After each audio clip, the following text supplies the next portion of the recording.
शादी की कोई उम्र नहीं होती।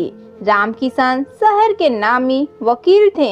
लोगों की सोच यह है कि उनके हाथ में गया हुआ केस कभी हार नहीं सकता है, इसलिए वे हमेशा व्यस्त रहते थे। उनके 12 बच्चे थे जी, उसमें भगवान की देन कहते हुए बच्चों को पैदा किया जाता था और यह भी कहा जाता था कि जिसने जिंदगी दी है वह पाल भी लेगा। बस इसी सोच के साथ रामकिशन जी भी 12 बच्चों के पिता बन गए थे। पेशे से वकील और नाम होने के कारण बच्चों को पालने में उन्हें कोई दिक्कत नहीं हुई थी। सुलोचना 12 बच्चों की मां, वकील साहब की पत्नी, बच्चों को पालते हुए असमय ही बुढ़ापे की दहलीज पर पहुंच गई थी। रामकिशन जी ने अपने सभी बच्चों को, चाहे वह लड़की हो या लड़का, पढ़ाया लिखाया और उन सबको काबिल बनाया था। उनकी 6 लड़कियां थीं और 6 लड़के थे।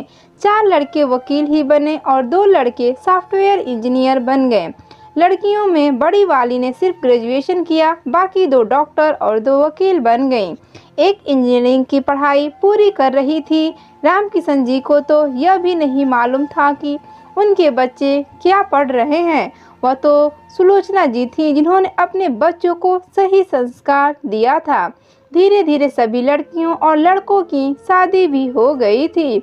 सुलोचना जी को थोड़ी सी फुर्सत मिली थी दिन दुनिया की तरफ देखने की। अब तक तो वे इतनी व्यस्त थीं कि उन्होंने कभी मेन डोर की तरफ नज़र उठाकर भी देखा नहीं था, ऐसा लोगों का कहना है। उन्होंने अपने परिवार को जोड़ कर रखा था। उनका संयुक्त परिवार था, सब मिलकर रहते थे।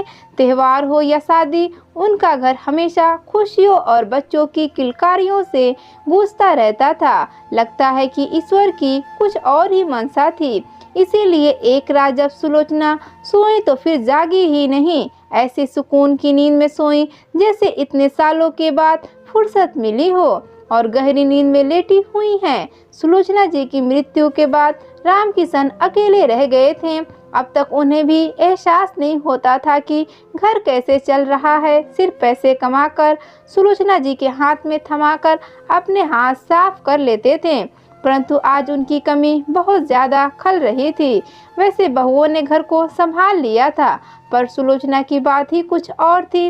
कुछ दिन ऐसा ही चला, फिर उन्हें लगा कि परिवार को जोड़कर रखने वाली तो नहीं रही, इसलिए उन्होंने एक निर्णय लिया और अपनी जायदाद को अपने 12 बच्चों में बांट दिया और खुद के लिए एक हिस्सा रख लिया था। बच्चों ने कहा भी था कि आप इतनी जल्दी वसीयत क्यों लिख रहे हैं, पर उन्होंने किसी की भी बात नहीं सुनी थी। बच्चों से यह भी कहा कि सब अपनी अपनी रसोई का इंतजाम कर लें, क्योंकि बहुओं में झगड़े रसोई के लिए ही होते हैं। तीज त्योहारों में मिलकर खाते थे, बाकी समय अपनी सहूलियत के हिसाब से सब अपनी रसोई बना लेते थे। रामकिशन जी के लिए बहुओं के पास से खाना आ जाता था। रामकिशन जी इतने बड़े घर में भी अकेले हो गए थे। जब जीवन संगिनी थी तब जिम्मेदारियों के बोझ तले दबे हुए थे और आज जब फुर्सत मिली तो जीवन संगिनी को ही खो दिया था। बच्चे सब अब अपनी जिम्मेदारी को निभाने में व्यस्त थे। किसी को भी फुर्सत नहीं थी अपने पिता का हाल चाल पूछने की। अब दोस्तों ने और रिश्तेदारों ने भी रामकिशन पर जोर देना शुरू कर दिया था कि दूसरी शादी कर लो ताकि तुम्हें भी कोई साथी मिल जाएगा। रामकिशन ने हंसते हुए कहा, क्या पागल हो गए हो तुम लोग? अब मैं 75 साल का हो गया हूँ और अब शादी करूँगा तो लोग क्या कहेंगे? यह उम्र शादी की है क्या? दिन बीत रहे थे। एक दिन रामकिशन अपने दोस्त के घर गए हुए थे। वहाँ पहली बार उनके परिवार के सदस्यों से मिले थे। रामेश्वर ने सबका परिचय कराते हुए अंत में अपनी बहन मालती से भी मिलाया।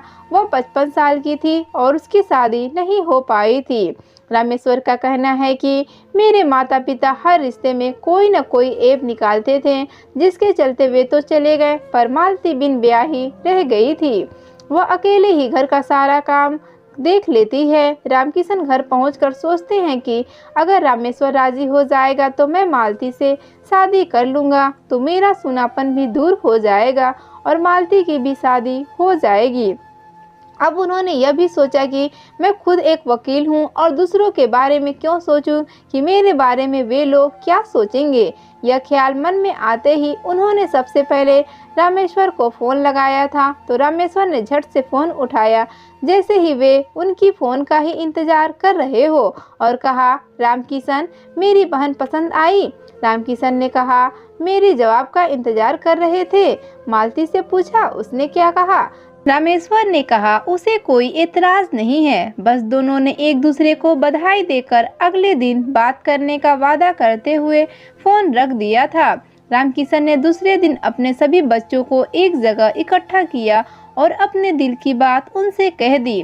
यह भी कहा कि मैंने अपनी वसीयत लिख दी है, जिसको इस घर में रहना है रह सकते हैं, जिन्हें नहीं रहना वे बेझिझक जा सकते हैं।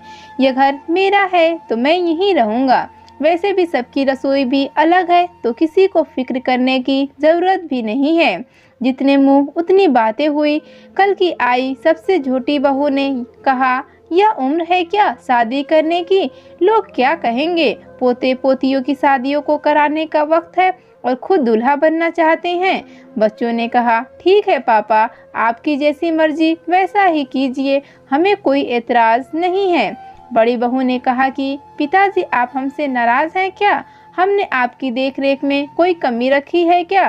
रामकिशन ने कहा, अरे नहीं बहू, आप सब बहुत अच्छे हैं, पर आप सभी अपने जीवन में व्यस्त हैं। मुझे एक साथी की ज़रूरत है जो मेरे सुख दुख में मेरे साथ रहे, बस और कुछ नहीं। सबकी सम्मति से रामकिशन और मालती ने कोर्ट में शादी कर ली थी।